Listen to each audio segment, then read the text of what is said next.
লাউয়ের এত মধু আছে যে মধু দিয়ে বানাইলাম তরকারি সাদের লাউ বানাইলাম রে বাঙালি লাউয়ের আগা খাইলাম চুচাও খাইলাম লাউ দিয়ে বানাইলাম তরকারি সাদের লাউ বানাইলাম রে সংসারে লাউয়ের এত যে গুণ আছে যে মধু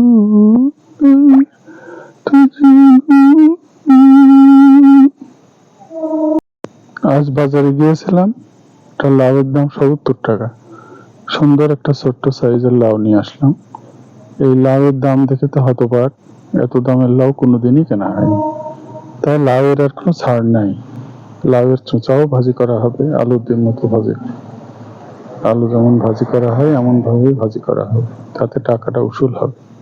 তরকারিও খাওয়া হবে মাছ দিয়ে, একেবারে খারাপ বুদ্ধি না। এই দুর্মূল্যের বাজারে ছোট সংসারে টিকে থাকাটাই কঠিন কথা।